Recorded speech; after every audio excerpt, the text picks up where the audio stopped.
So we're going to start off with difficulties achieving goals, and there is 6 sections. There is some evidence to suggest this is an area that requires some work and exploration for Marcus. Marcus was undertaking a BTEC. It's a BTEC music course at one stage in his life. That's wrong. So what it is about probation, yeah, they get things wrong. So there was that in there. They were telling me, it said that I'd worked in like McVitie's biscuit factory. I'd hit a girl over the head with a laminate. Hit my girlfriend over the head with a piece of laminate. I'd pulled a gun out on someone in a takeaway, and there was something else, and it wasn't me. It turns out this person's just got the same name as me. I don't know if it means both names or my surname or first name. I don't know, but it's not right. So I've never done no BTEC music course or those other things. At one stage in his life, so if I said that again, Marcus was undertaking a BTEC music course at one stage in his life, but he left this course halfway through. This shows a level of inability to complete things which he started, which is not true. But it is true. I do like not finish things, but I haven't done the BTEC course, so they haven't got it right in terms of what they've linked it to. But I did have a great difficulty. I didn't have the ability to finish things. I just never did. I just start and I just leave. Or I just start something and never finish it. That's it, simple as. This pattern was seen again in a mechanics course which Marcus started and left after 4 months. That's true. That was me. I did a mechanics course. Marcus has had a sporadic employment history according to his Oasis report from the 24th of May 2016, which is true. There is also some evidence showing that Marcus has the ability to achieve goals. Marcus completed a fitness instructor course at Huddersfield Leisure Centre, achieving a level 2 certificate for this. I did level 3 as well. Marcus also left school with several GCSEs. Marcus has self-reported on his Oasis interview on the 24th of January 2016 that he has difficulty keeping jobs because the shit. Simple as that. It's just not, I was still in that lifestyle. I wasn't ready to break away. You're used to making P and you're not making P. That's that. Paul Corpin and his 4 bullet points here. Marcus's carrying of and use of weapons provides evidence for the presence of this risk factor. It shows a desensitization to violence and that Marcus feels weapons are a required item to carry for one's protection. Carrying weapons also suggests one is willing to use these, thus showing a poor way of coping with conflict. Forget it, we'll get into it, yeah? I've seen a video on, I think he's called Farron Alex Paul or something, anyway, yeah? On Instagram. And he deals with knife crime, like to death. My man's being juked up. He's being, he's doing big work around the London area, trying to get these youths away from this drug gang thing and this knife thing. So there was a video, and it said, or maybe it was Bobby Kasanga, actually, one of these two. And then I seen it on like London Street Crime Instagram's page. I've seen it all on Instagram.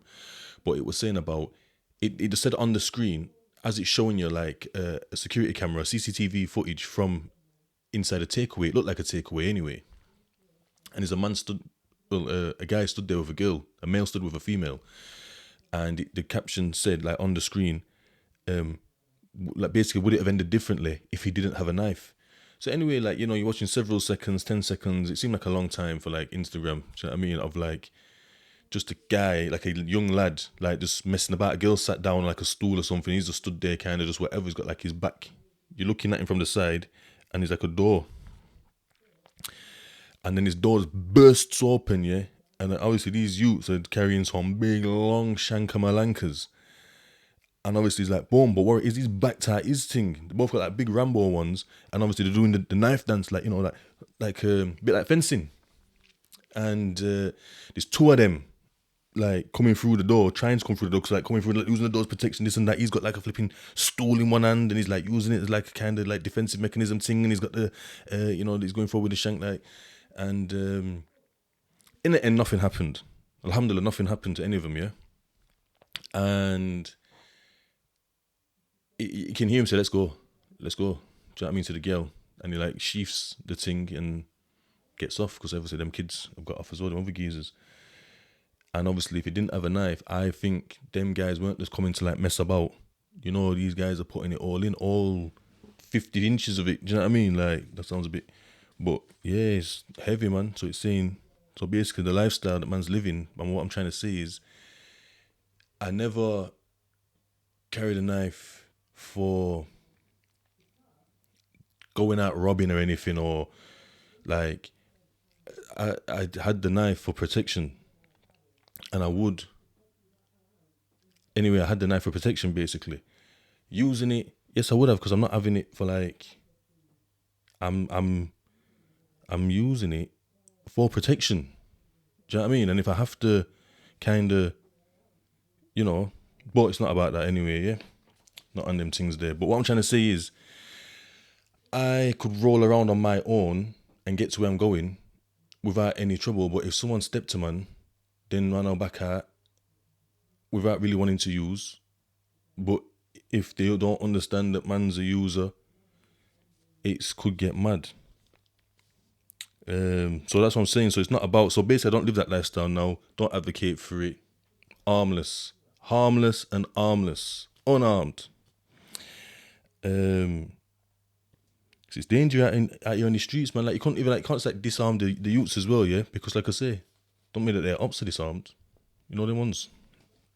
So you know you can end up with two people dead if both have got knives, or if one hasn't got a knife, want them come end up with dead, or like if he's got a knife, he can back them off. Like it's mad, and then vice versa, because then he might go on the attacks. Obviously, he was on the defense, the one that we're looking at. It's not to say that he's always the victim.